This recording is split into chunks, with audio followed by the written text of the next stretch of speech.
Hola, bienvenidos a África 7 días, el programa semanal de France 24 en el que analizamos los hechos más destacados del continente africano. Mi nombre es Andrés Mesa Muñoz y estoy aquí en reemplazo de mi compañera Amal Benotman. A continuación, los titulares de esta semana.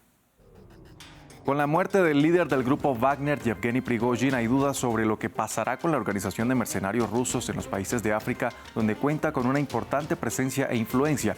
En esta misión analizamos los cambios que podría sufrir el grupo.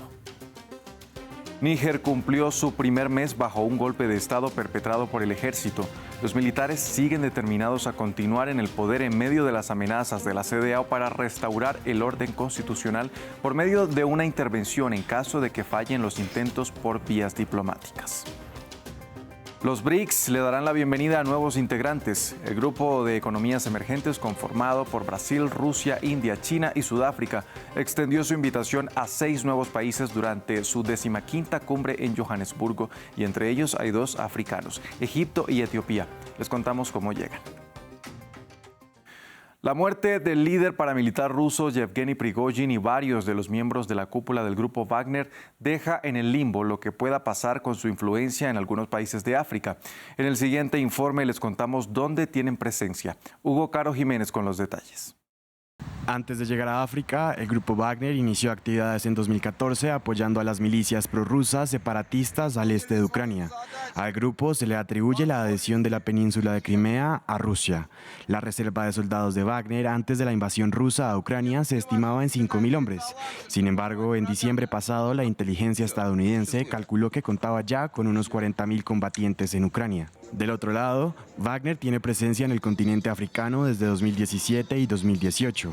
En la República Centroafricana fueron llamados a reforzar el gobierno del presidente Faustin Archange Touadéra. Wagner llegó a la República Centroafricana y a Mali en 2021. Hoy en día cuenta con 1.500 mercenarios rusos en su territorio. En Libia, uno de sus ejes más importantes en el continente, llegó en 2019, apoyando al fallido golpe del militar que ha desafiado a la ONU, Khalifa Haftar, y sigue allí en 4 frentes diferentes. Otra nación del Sahel con influencia de Wagner es Burkina Faso, con un gobierno inestable que se ha vinculado con los mercenarios rusos para mantener el poder golpista en el país. Por ahora no se sabe el proceder de Wagner en Níger, a pesar de que Yevgeny Prigozhin había ofrecido su respaldo a la junta golpista. ¿Cuál será entonces el futuro del grupo Wagner en África ahora con la muerte de su líder Yevgeny Prigozhin? Se lo preguntamos a Lucas Martín, analista de inteligencia y seguridad. Yo creo que Rusia va a volcar todos sus esfuerzos en intentar hacerse con el control de Wagner en ese continente. En África, Wagner es Rusia en sí misma, ¿no? No es un elemento aparte. Wagner ejerce la política de Rusia en África. Es el elemento que están utilizando ellos para implantarse, para expandirse, para tomar el control de ciertos recursos naturales y para aumentar la influencia en el continente, que es al fin y al cabo lo que pretenden, ¿no?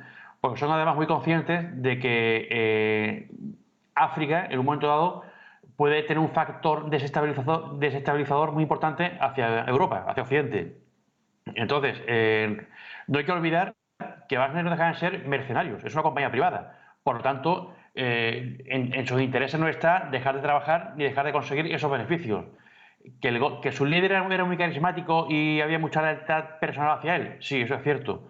Pero yo creo que va a pesar mucho más el pragmatismo y la intención de seguir con sus negocios. Entonces Rusia está tratando, por así decirlo, como bien dice usted, de hacerse con el control y de asegurarse la lealtad de todos esos elementos que están despegados en África, que recordemos que ya es la principal área de despliegue de Wagner.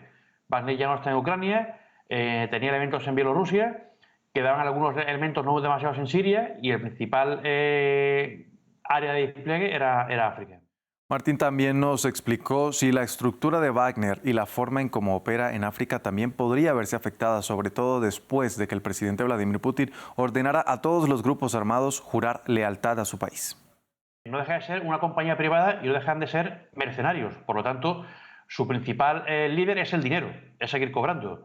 El hecho de que su jefe haya muerto por las circunstancias que sean, no va a hacer que varíen su lealtad o que dejen de trabajar, porque al fin y al cabo va en su propio beneficio. Entonces yo creo que Rusia intentará, en cierto modo, hacer alguna purga de elementos quizás más díscolos o más problemáticos, si es que hay alguno o queda alguno, pero yo no creo que vaya a cambiar para nada la actividad de Wagner en África, no creo que vayamos a ver ningún cambio significativo.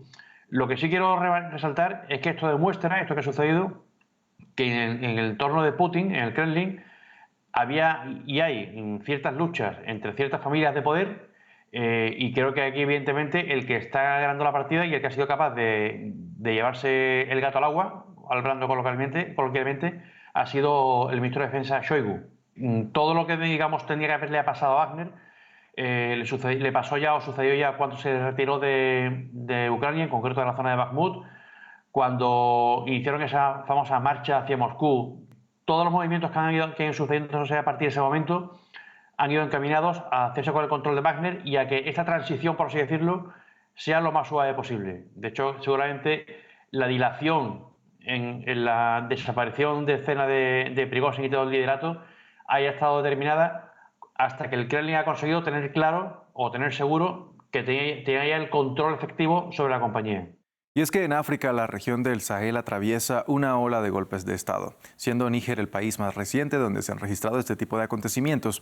Le consultamos a Lucas Martín si estas tomas militares pueden contribuir a expandir la influencia tanto de la organización mercenaria Wagner como de Rusia en África.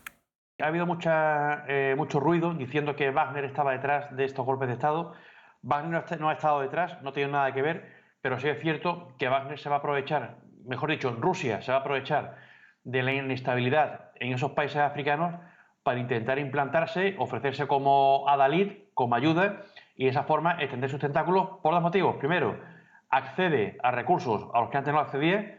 Segundo, se los deniega, por ejemplo, en este caso a Francia, en el caso claro de Níger, y después también toma posiciones en un área, como he dicho antes, que es estratégicamente fundamental para Occidente, porque una África desestabilizada significa una África donde hay mayor preponderancia o mayor facilidad para la implantación del terrorismo yihadista, y esa es realmente la gran amenaza. Y a día de hoy la situación es muy complicada y muy peligrosa sobre lo que puede suceder en un futuro con el yihadismo y de cara a cómo puede afectar a Europa.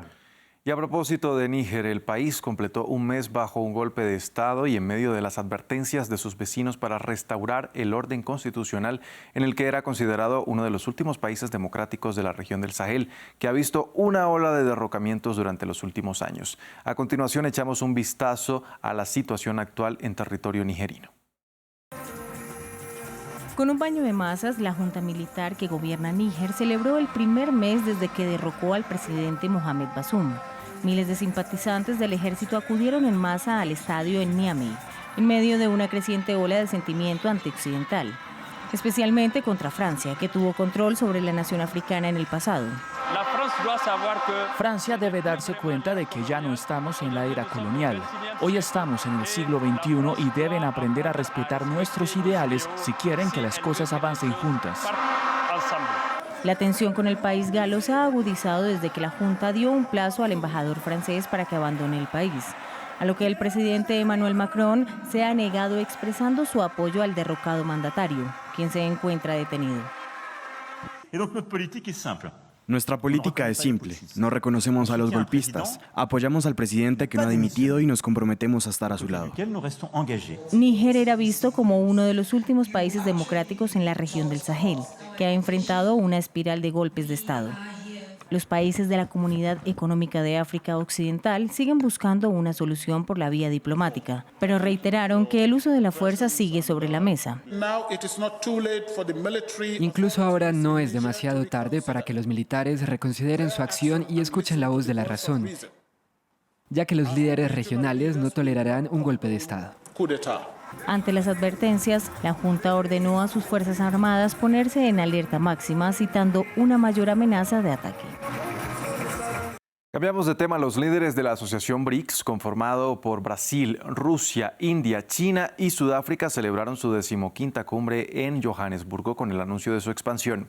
El grupo de economías emergentes dará a partir del próximo año la bienvenida a Argentina, Egipto, Etiopía, Arabia Saudita, Irán y Emiratos Árabes Unidos, en un momento en el que el club busca ganar influencia en la escena internacional. El grupo de economías emergentes BRICS se expande y le dará la bienvenida a nuevos integrantes. Así lo confirmó el presidente sudafricano Cyril Ramaphosa durante una cumbre de 3 días en Johannesburgo.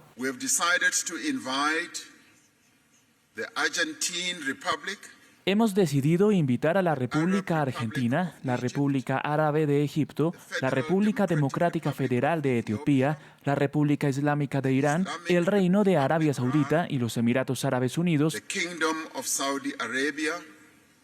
a convertirse en miembros plenos del BRICS. Conformado por Brasil, Rusia, India, China y Sudáfrica, el grupo representa una cuarta parte del Producto Interno Bruto Mundial y abarca alrededor del 42% de la población global. Fue fundado como un club informal en 2009 para proporcionar una plataforma en la que sus miembros desafiaran un orden mundial dominado por Estados Unidos y sus aliados occidentales. Es previsible que los intercambios económicos y comerciales entre los países miembros alcancen un nuevo nivel en el futuro, lo que también remodelará el futuro mapa económico global.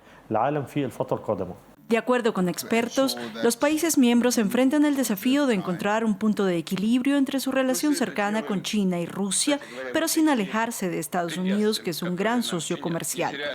Washington ha minimizado las posibilidades de que los BRICS se conviertan en un competidor geopolítico, describiendo al bloque como un conjunto diverso de aliados y adversarios. Y cerramos en Zimbabue, donde las elecciones del pasado fin de semana le dieron la victoria al presidente Emmerson Mnangagwa para un segundo periodo. El mandatario fue reelegido con más del 52% de los votos, según las autoridades electorales, pero los comicios se vieron empañados por acusaciones de fraude. El principal opositor del presidente, Nelson Chamisa, y quien fue derrotado en las urnas, rechazó los resultados y acusó a Mnangagwa de perpetrar un golpe de Estado sobre las urnas. Los comicios en Zimbabue eran cruciales para un país donde la mitad de la población vive en la pobreza extrema y la economía se ha contraído bajo el mandato de Mnangagwa. Hasta aquí este episodio de África 7 días. Recuerde que si quiere repetir este u otro capítulo de nuestro programa, lo puede hacer a través de nuestra página web www.france24.com.